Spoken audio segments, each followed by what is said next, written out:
आता कुणाला अडखळत होते, ज्यांच्या विरुद्ध निकाल जातो त्यांना असं वाटतं की जज अडखळत होते, आम्हाला न्याय देणारे अडखळत होते.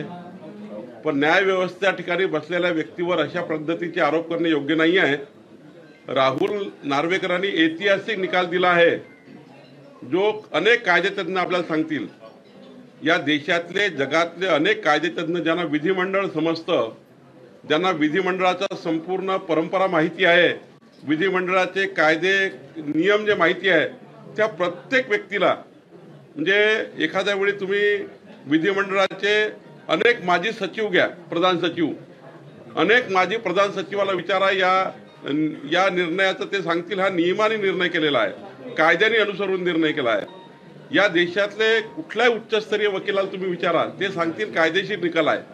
आणि त्यामुळं मला अभिमान आहे की राहुल नार्वेकरजींनी अत्यंत सर्वांना दिलासा देणारा आणि नियमाने आणि इमानदारीने कुठल्याही बायस पद्धतीने हा निकाल दिला नाही.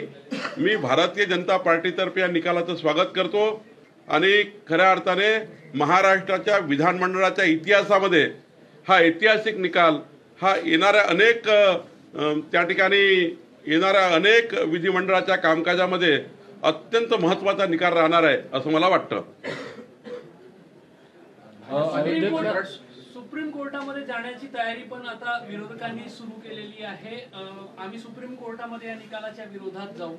नाही, त्यांना तर मुभा आहे ना. हे तर निकाल लागायच्या पूर्वी सांगायचे आम्ही सुप्रीम कोर्टात जाणार आहोत, त्यात काय नवीन आहे. त्यांना मुभा आहे.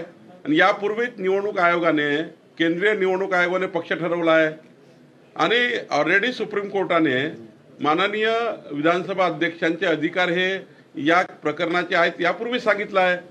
विधानमंडळाच्या अध्यक्षाला जे अधिकार आहेत त्यांनाच अधिकार आहेत. सुप्रीम कोर्टाचे अधिकार सुप्रीम कोर्टाला आहे. त्यांना जाण्यापासून कोणी थांबवलं आहे? ते जाऊ दे, त्यांना जिथे जायचं तिथे. पण निकाला अत्यंत पारदर्शी आहे. निकाला अत्यंत कर्तव्यदक्ष पद्धतीने अध्यक्षांनी दिला आहे आणि त्यामुळं सर्वांना आपापली दारे उघडे आहेत. मी सांगितलं ना, जेव्हा माणसाला आपल्या विरुद्ध कुठली गोष्ट गेली, कुठलाही व्यक्ती राव, आपल्या विरुद्ध जेव्हा कुठला निकाल जातो तेव्हा तो हेच सांगतो की दुसऱ्याचं अपयश आहे, माझं अपयश नाही आहे, माझी चूक नाही, दुसऱ्याची चूक आहे. आणि त्यामुळं राहुल नार्वेकरचं मी अभिनंदन करतो. माननीय विधानसभा अध्यक्षांचा अत्यंत चांगला निकाल, दूरगामी परिणाम करणारा निकाल हा दिलाय. कालच्या निकालातून जे कौटुंबिक पक्ष आहे, वारसा हक्काने चालणारे जे एक पॅटर्न भारतामध्ये आहे, त्याला खूप मोठा धक्का बसलाय का? अगदी पक्षप्रमुख पदावर सुद्धा उद्धव ठाकरेचे कुठेतरी आघात झालाय का? नाही, उद्धव ठाकरेंनी ज्या दिवशी विधानमंडळातले आणि लोकसभेतले खासदार निघून गेले त्यांना सोडून, तेव्हाच त्यांचं पक्षनेतेपद संपलं. कारण शेवटी पक्ष म्हणजे काय? निवडून आलेल्या प्रतिनिधीला एकूण मतदान किती आहे, शेवटी पक्षामध्ये मतदानाच्या आधारावर पक्ष रजिस्टर होतो. तुम्हाला किती मतं मिळाली देशामध्ये, महाराष्ट्रामध्ये, आणि जे निवडून आलेले प्रतिनिधी जर तुमच्यासोबत नाही आहे आणि त्यांनी सांगितलं की आम्ही हा पक्ष आहोत, तर ऑटोमॅटिक त्यांचं पक्षपद जातं. हे निवडणूक आयोगाने सांगितलं आहे. त्यांच्या घटनेमध्ये असं आहे, जेव्हा घटना रजिस्टर होतं तेव्हा घटनेमध्ये हेच असतं की सर्वात जास्त जनप्रतिनिधी, सर्वात जास्त मतं ज्यांना मिळतं त्यांच्याकडे ही बाजू असतं, त्यांनाच पक्षनेतेपद मिळतं. आणि एकनाथ शिंदे हेच आता खरे त्या ठिकाणी शिवसेनेचे पक्षनेते आहेत. हे निवडणूक आयोगाने आणि आता राहुल नार्वेकरनी आणि या ठिकाणी सुप्रीम कोर्टाने सुद्धा निवडणूक आयोगाच्या विरुद्ध जे हे केली होती याचिका, ती फेटाळली आहे ना. म्हणजे निवडणूक आयोगाने, केंद्रीय निवडणूक आयोगाने जे एकनाथ शिंदेना पक्षनेतेपद दिलं तेव्हा सुप्रीम कोर्टात गेले होते, तेव्हा त्यांची याचिका काही मान्य केली नाही आहे.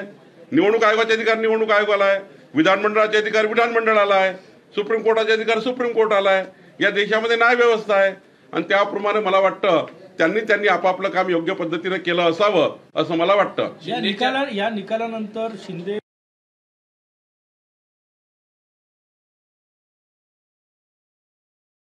काहीच संबंध पुढच्या राजकारणाचा नाही आहे. यापूर्वीच कितीतरी लोक एकनाथ शिंदेजीकडे यापूर्वीच अप्रोच झालेले आहेत. भारतीय जनता पार्टीमध्ये सुद्धा मोठ्या प्रमाणावर पक्षप्रवेशाकरता चळावळ आहे आणि अजित पवारजीकडेही चळावळ आहे. त्यामुळं आमच्याकडे जे लोक येतील त्यांना आमचा दुपट्टा तयार आहे आमचे विचार मान्य करणाऱ्या प्रत्येक व्यक्तीला आम्ही त्या ठिकाणी आमचा पक्षप्रवेश देतो. त्यामुळं खूप मोठ्या प्रमाणावर जसं जसं मोदीजींचं वादळ या महाराष्ट्रात येईल तसे तसे पक्षप्रवेशाचे बॉम्बस्फोट झाल्याचे आपल्याला दिसतील. शिंदेना जो न्याय मिळाला तोच राष्ट्रवादीला मिळेल अशा पद्धतीची भावना आहे. त्यामुळे कुठेतरी शरद पवारांची धाकधूक वाढली असल्याची सध्या राजकीय वर्तुळात. नियम सर्वांना सारखाच आहे ना, नियम सर्वांना सारखा आहे. बावनकुळेला वेगळा नियम, पवार साहेबाला वेगळा नियम, एकनाथ शिंदेला वेगळा नियम, उद्धव ठाकरेचा वेगळा नियम, असं नाही राहत. निकाल हा शेवटी निकाल असतो आणि निकालामध्ये जो मेरिट असतं ते मेरिट असतं. त्यामुळे मला वाटतं जे मेरिट सुप्रीम कोर्ट आणि निवडणूक आयोगाने किंवा जे विधिमंडळाने दिलाय त्या मेरिटवर सर्वांचाच निकाल लागेल. अयोध्येबाबत निमंत्रण नाकारलेलं आहे. काँग्रेसनं निमंत्रण ट्विट केलं एक त्याच्याबाबत. नाही, मी याच्याकरता ट्विट केलं की जगातली सर्वात मोठी दीपावली आहे. आमचा आराध्य दैवत रामलल्ला 527 वर्षानंतर तंबूतनं निघून जगातल्या सर्वात सुंदर मंदिरामध्ये प्रतिष्ठापित होत आहे. हा दिवस जगातल्या प्रत्येक हिंदू व्यक्तीकरता अत्यंत महत्त्वाचा दिवस आहे आणि सर्व समाजाने या दिवसाचं त्या ठिकाणी आतुरता आहे सर्वांना. अशा वेळी न्यायालयाने काँग्रेस पार्टीला आणि सर्व नेत्यांना ज्यांना ज्यांना निमंत्रण दिलं असेल त्यांनी निमंत्रण नाकारणे म्हणजे एक प्रकारचा राम भक्तांचा अपमान करणे आहे, देशाचा अपमान करणे आहे, हिंदू भावनेचा अपमान करणे आहे. काँग्रेस पार्टी नेहमीच राम मंदिराच्या विरुद्ध राहिलेली आहे. काँग्रेस पार्टीने जेव्हा जेव्हा अफिडेव्हिट दिले सुप्रीम कोर्टमध्ये, कपिल सिब्बलांनी जेव्हा जेव्हा अफिडेव्हिट दिलं सुप्रीम कोर्टमध्ये, तेव्हा राम ही कल्पना आहे, ही काल्पनिक आहे, राम सेतू काल्पनिक आहे, या पद्धतीचे अनेक अफिडेव्हिट काँग्रेस पार्टीने यापूर्वीच सुप्रीम कोर्टात दिले. मोदीजींना यावं लागलं सुप्रीम कोर्टात सांगायला, त्या ठिकाणी त्या सरकारला यावं लागलं की राम मंदिराचं अवधपुरीमध्येच 8000 वर्षापूर्वी प्रभू रामचंद्राचा जन्म झाला होता हे सांगण्याकरता मोदीजींना प्रधानमंत्री व्हावं लागलं. काँग्रेसच्या काळामध्ये जेवढा वेळा सुप्रीम कोर्टात सबमिशन झालं मताच्या लांगून चालण्याकरता, एका समाजाचे मत आम्हाला मिळाले पाहिजे आणि ज्या समाजाच्या राजकारणाकरता, जाती आणि धर्माच्या राजकारणाकरता, जात धर्म पंथाच्या राजकारणाकरता काँग्रेस पार्टीने वस्तुस्थिती लपवली होती. काँग्रेस पार्टी ही प्रभू रामचंद्राच्या मंदिराच्या पहिल्यापासून विरुद्ध होती. लाखो रामभक्ताचा जीव त्यांनी घेतलेला आहे आणि त्यामुळे त्यांचे हात रक्ताने बंबाळ आहेत आणि म्हणून त्यांनी या ठिकाणी इतक्या मोठ्या सोहळ्याचा अपमान केला आहे. राम जन्मभूमीच्या ठिकाणी प्रतिष्ठापना होताना काँग्रेस पार्टी जाणार नाही. काँग्रेस पार्टीने बहिष्कार केला. देशातले रामभक्त यांचा हिशोब चुकता केल्याशिवाय राहणार नाही. शरद पवार आणि ठाकरे गटाच्या लोकांविरुद्ध कडकारस्थान केलं जात आहे असा आरोप सुप्रिया सुळेंनी केला. सुप्रिया सुळे त्यांना काहीतरी बोलायचं असतं, दिवसभर मीडियामध्ये राहायचं असतं म्हणून ते आरोप करत असतात. मला वाटतं त्यावर काही बोलणं योग्य नाही. शिवसेनेबाबत निकालाबाबत अजित पवार गटाकडून कुठलीही अजून अद्याप प्रतिक्रिया आली नाहीये, त्यामुळे काय नेमकं दिल्ली सर्वांना प्रतिक्रिया प्रत्येकाने दिली पाहिजे, सर्वांनीच भिडलं पाहिजे मीडियामध्ये जाऊन, असं काही आहे का? सर्वांनी दिली आहे प्रतिक्रिया. मला वाटतं प्रिंट मीडियामध्ये आहे काहीतरी ठिकाणी. त्यामुळं सर्वांनी स्वागत केलं आहे, चांगला निकाल लागलेला आहे. त्यामुळं या ठिकाणी सर्वच लोकांनी यांनी दिलं नाही त्यांनी दिलं नाही, सर्वांनीच दिली आपापल्या लेवलला. काहींनी आपापल्या जिल्ह्यामध्ये अभिनंदन केलं, काही तालुका लेवलला अभिनंदन केलं. महाराष्ट्रभर प्रतिक्रिया चांगली आहे, त्या लेवलला अभिनंदन केलं आहे. रोहित पवार यांनी असं म्हटलेलं की मुख्यमंत्री आणि देवेंद्र फडणवीस काम करत नाही, अजित पवारांना जास्त काम करावं लागतं, त्यामुळे ते शरद पवारांच्या कार्यक्रमात सहभागी होऊ शकतात. रोहित पवार काय बोलले याच्याबद्दल मी बोलणं काही योग्य नाही आहे. आमचे प्रवक्ते बोलतील रोहित पवाराबद्दल, मी काही बोलणं योग्य नाही आहे. निवडणुकीची तयारी एकूणच कशी सुरू आहे? तुमचा आढावा सुरू आहे प्रत्येक मतदारसंघाचा, कशी तयारी करतात? मी संपूर्ण 46 लोकसभेमध्ये जाऊन आलो आहे मागच्या 3 महिन्यात. 2 जालना आणि बीडची लोकसभा माझी प्रवास आता आहे.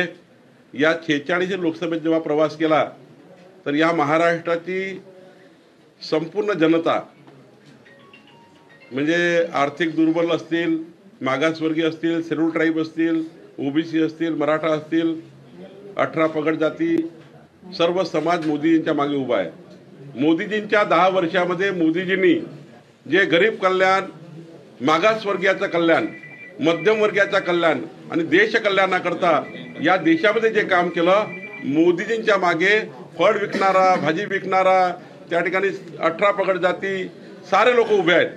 मी तर बघितलं आहे की 47,412 लोकांशी भेटलो, त्यातले 16 लोक सोडले तर बाकीनी सर्वांनी म्हटलं आहे या देशाचे पंतप्रधान मोदीजी होणार आहे. आणि त्यामुळे आम्हाला चिंता नाही आहे.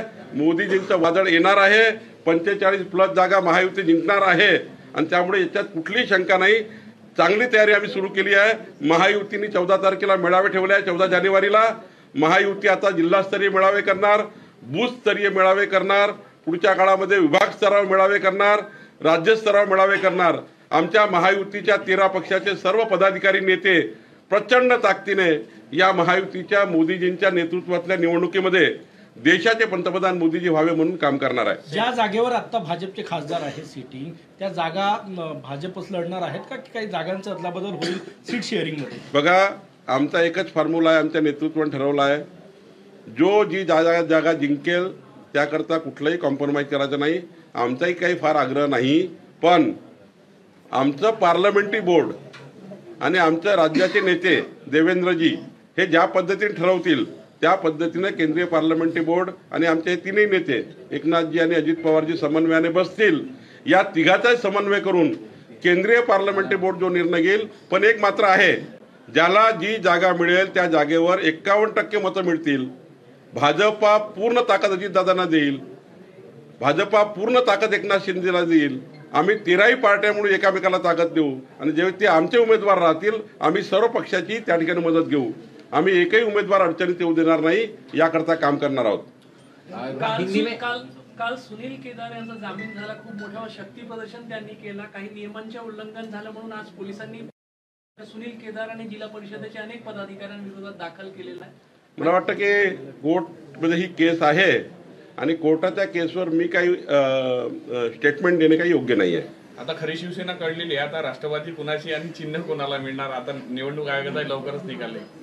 तर मी सांगितलं ना, पॅरामीटर काय असतं कुठल्याही पक्षाचं. जेव्हा तुम्ही कुठलीही पक्ष रजिस्टर करता तेव्हा ज्यांच्याकडे जास्त लोकप्रतिनिधी मतं घेऊन येतात, लोकप्रतिनिधी ज्या व्यक्तीकडे जास्त असतात किंवा ज्या माणसाकडे जास्त असतात त्यांना पक्ष रजिस्टर करता येतो आणि ज्याला मतदान जास्त मिळालं असेल त्याचं काउंट होईल. आणि मला वाटतं नियम सर्वांसाठी सारखा आहे. या देशामध्ये सर्वच पक्षाकरता नियम आहे, एका पक्षाकरता नियम नाही. त्यामुळे नियम आणि कारवाई होईल. हिंदी में जानना चाहेंगे, अयोध्या का निमंत्रण कांग्रेस ने नकारा है, उसके बारे में? देखिए, कांग्रेस पार्टी हमेशा ही राम जन्मभूमि पर प्रभु रामचंद्र जी का जो प्रतिष्ठापना करना, वहाँ पे मंदिर बनाने के खिलाफ थी. कई आंदोलन में कांग्रेस पार्टी ने जो आंदोलन करने वाले कारसेवक है इनके खिलाफ भूमिका ली. सुप्रीम कोर्ट में जब बात कहनी थी कि हाँ 8000 साल पहले रामलल्ला का जन्म अवधपुरी में ही इसी जगह हुआ था, ये सारे कागजात, ये सारे एविडेंस कांग्रेस पार्टी ने कभी कोर्ट को प्रोड्यूस नहीं किए. Government of India K pass सारे रिकॉर्ड रहने के बाद उसको कभी भी वहां पर प्रोड्यूस किया नहीं कांग्रेस पार्टी ने कोर्ट में. उल्टा कपिल सिब्बल जैसे नेता ने एफिडेविट दिया कि राम भगवान ये काल्पनिक है, राम सेतु ये काल्पनिक है. ऐसे एफिडेविट दिए गए. कांग्रेस पार्टी ने जितने भी एफिडेविट सुप्रीम कोर्ट में दिए सारे हिंदू समाज के खिलाफ थे, सारे राम जन्मभूमि के जगह के खिलाफ थे. सारे एफिडेविट कांग्रेस पार्टी ने राम जन्मभूमि के खिलाफ किए. और अभी जब मोदी जी को आना पड़ा, हम सबके हृदय का प्रभु रामचंद्र का ये मंदिर जहाँ पे रामलल्ला 527 साल में एक तंबू में है, उनको आज विराजमान होने की बात हो रही है, प्रतिष्ठापना होने की बात हो रही है और कांग्रेस पार्टी उनको बहिष्कार करती है. ये देश के हिंदू समाज का, विश्व के हिंदू समाज का अपमान है. और मुझे लगता है जिस प्रकार से कांग्रेस पार्टी का इतिहास रहा है वो निश्चित रूप से यही करने वाले थे, वो निमंत्रण को नकारने वाले ही थे. वो प्रभु रामचंद्र के खिलाफ उनका हमेशा ही विषय रहा है. लेकिन देश की जनता पूरी हिसाब चुकाएगी. राम भक्त, पूरे हिंदुस्तान के राम भक्त कांग्रेस पार्टी का पूरा हिसाब चुकाएगी. हमारे हृदय के रामलल्ला जब अवधपुरी में प्रतिष्ठापित हो रहे उस समय कांग्रेस पार्टी ने वहां पर न जाने का जो भूमिका ली है, निश्चित रूप से राम भक्त इस चीजों को ध्यान रखेंगे, ऐसा मुझे लगता है. राहुल नार्वेकर ने कल जो फैसला दिया उसे शिवसेना कह रही है कि ये तो कहीं से लिखा हुआ उनके पास पहुंचा और पढ़ा है और लोकतंत्र को श्रद्धांजलि दी है शिवसेना ने उद्धव ठाकरे को. देखिए, मुझे इस बात की बहुत ही हंसी आती है. एक तो भी नेता है उद्धव ठाकरे के पास, राहुल नार्वेकर जी जिस प्रकार से लॉ के विद्यार्थी है, कितना व्यक्तित्व उनका है कि वो कितने लॉयली, ईमानदारी से जब जजमेंट कर रहे थे, minute to minute, time to time, जिस प्रकार से कॉन्फिडेंस से वो जजमेंट कर रहे थे, ऐसे व्यक्ति के बारे में और जब अपने खिलाफ कोई बात जाती है तो उनको किसी को आरोपी के पिंजरा में आरोपी को वो अध्यक्ष जी को आरोपी कर रहे हैं। पहले देख लेना चाहिए कि जिनके पास विधायक ही नहीं रहे, जिनके पास सांसद ही नहीं रहे, उनकी पार्टी कैसी हो सकती है। ये तो इलेक्शन कमीशन ने भी कहा, सुप्रीम कोर्ट ने भी कई बार कहा, पार्टी तो जिनके पास ज्यादा विधायक है, ज्यादा सांसद है, उनकी होती है। अब ये तो नॉर्मल केस है।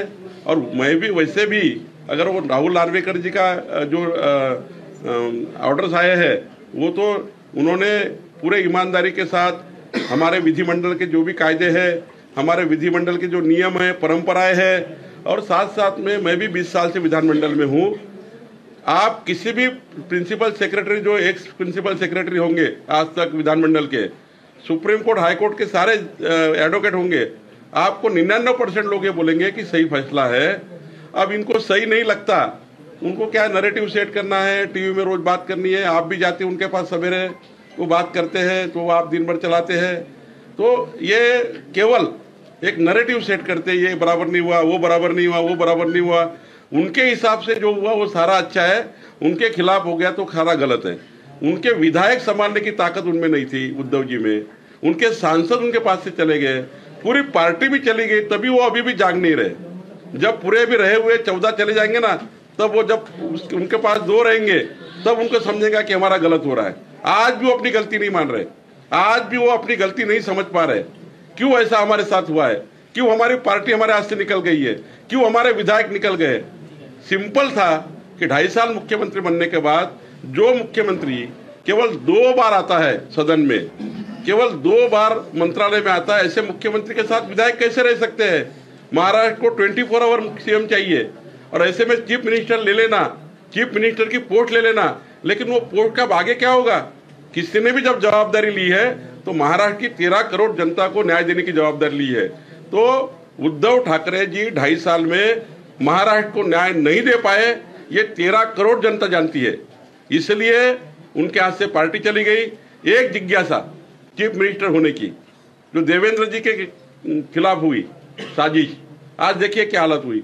उसी समय अगर युति बराबर रखते, उसी समय अगर हमारे जो मेजर पार्टी थी बीजेपी, वहाँ चीफ मिनिस्टर बन जाते थे, उनके वो चाहे किसी को भी डिप्टी सीएम बनाकर इस महाराष्ट्र का भी वातावरण अच्छा होता, अलायंस अच्छा रहता, महायुति अच्छी रहती और हमारा 25 साल का अलायंस अच्छा होता। लेकिन उद्धव ठाकरे की एक मंशा, चीफ मिनिस्टर मुझे होना है, ये मंशा को देखो, पूरे 5 साल महाराष्ट्र के खराब करने का काम उद्धव ठाकरे ने किया है। लोकशाही मराठी ऐका, पहा, जागरूक रहा।